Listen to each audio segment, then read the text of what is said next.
Today we're flying back into the world of Westeros with the hit prequel House of the Dragon, and talking about whether the show has given us proof of one of the best fan theories or inconsistencies in the universe. We are, of course, talking about the Fireproof myth. So if you're willing to give this story another chance after what was Season 8, grab your popcorn and let's get started. First up, what does it even mean to be a true dragon? Game of Thrones did a pretty good job showing us the idea that the Targaryens are naturally fireproof. We can blame Daenerys, Emilia Clarke, for this. See, the moment she got into a boiling hot bath and sat in it without raising an eyebrow, fans knew she was important. That one scene definitely made her more powerful than her brother Viserys. And this was only confirmed for us when Daenerys' husband, Khal Drogo, poured molten gold on his head. We still cringe at thinking how painful that'd be, but with how idiotic he was, it was more than deserved. Still, what fans held on to was Daenerys saying he wasn't a dragon. A dragon cannot be killed by fire.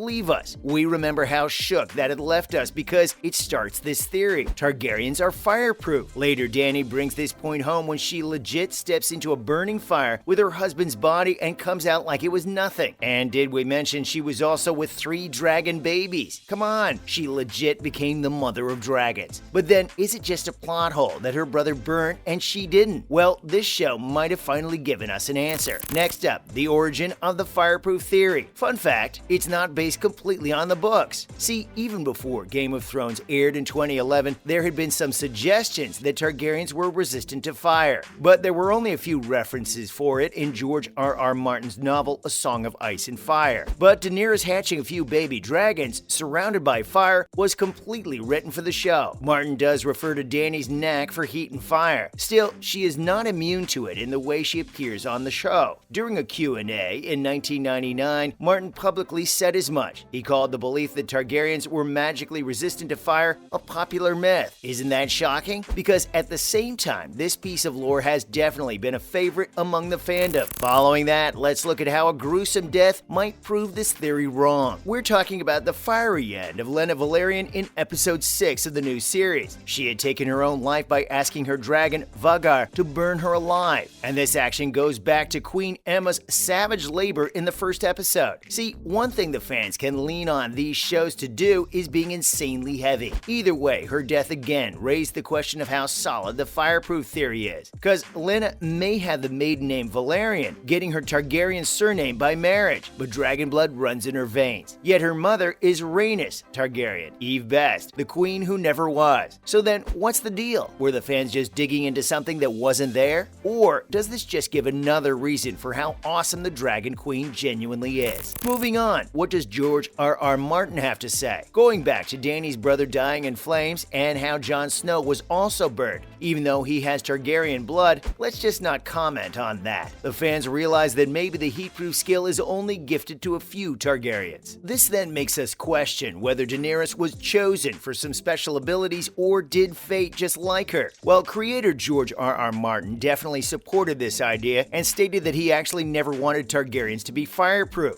As shocked as we are about that, thinking about it, thankfully not all of them weren't. Could you guys imagine if her brother actually had the power to help his childish ideas? The series would have ended a lot quicker, and maybe in a worse way. While talking to Men's Health, Martin said that the birth of Dany's dragons was unusual and magical, and it was meant to be just that. Because she stepped into the flames and survived, she is called the Unburnt, but her sibling wasn't immune to that molten gold. Well, maybe it's the curse of being such a well-known writer then. The fandom couldn't help but hope for a better reason. And still, could any have been satisfying? We'll leave that up to you. But that definitely didn't stop the myth from taking a life of its own. This looks like one of the few things fans of this universe are okay with straying away from the source material. Now, how can we not talk about the dragons? Look, we think that we can all agree that if there's one thing we aren't disappointed by in this universe, it's the hardcore dragons. And the illustration of the dragon is even more important this time around because of their role in House Targaryen. So do they meet the bar? Short answer, hell yeah.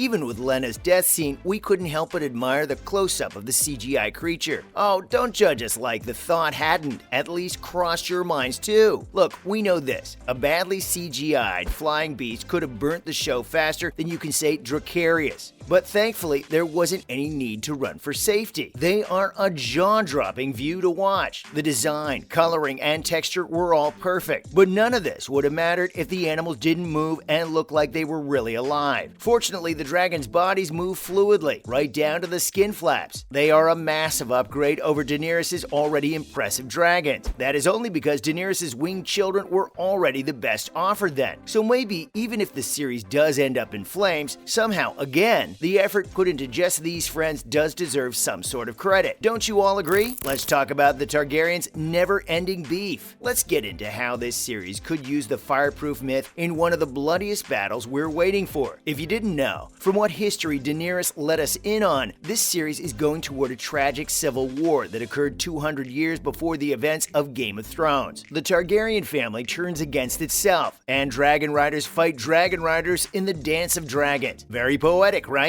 The ruling family is divided into two groups, one backing Princess Rhaenyra's claim to the Iron Throne, and the other supporting Alicent Hightower's son, Aegon Targaryen. The sides are called the Blacks, who want Rhaenyra's rule, and the Greens, supporting Aegon. And that's not all. While Game of Thrones only had one dragon fight, House of the Dragon will have many during the Long Night episode. Come on, the promises of this show just keep getting bigger. And if the remaining fights are pulled off right, they'll go down in cinematic history, being some of the best ever shown on TV, and some of the most expensive as well. But with all eyes being set on the Targaryens' complex family tree in this series, by the end, this one theory could be debunked completely, or made even more confusing, which, please, we're just asking for some answers now. So what do you guys think? Who will be revealed to really be born in the flames? Guess we'll just have to keep on watching to find out. Finally, could House of the Dragon redeem the series' reputation? We know, looking back at that era isn't the best thing to do, but come on, if you've ever found this universe to be something unique, at least hear us out. House of the Dragon may have actually gotten out of that spoiled reputation. Look, the first episode is amazing. We say that out loud and proud. The cinematic shots were so thrilling and pleasant that they should have been R-rated. The camera angles were just beautiful, like Rhaenyra, Millie Alcock riding the back of her dragon. The classic Game of Thrones musical soundtrack is coming in and out, and the newer, more dramatic music made us feel the hype of the early days of the story. Tell us you aren't getting at least a little nostalgic. What also helped was that the series didn't have to spend a long time setting up the story. The lore had already been shown, and so they jumped right in. The spin-off digs deeper into the past we've hardly gotten a taste of, pushing the plot in a new path. As a result, the story is both emotionally and narratively familiar. Let's just hope it maintains its great concept and doesn't fall into the lunacy and complicated legacy that its predecessor has left behind. For now, though, that's all for this video. Let us know in the comments if you think the Fireproof theory is just a myth. Was it just completely made up for the TV series, and if so, does it lose its value? Or can we accept the adaptation went away from the books for the fans' good? Well, at least this time. Don't forget to like and subscribe to the channel, and we will see you in the next one.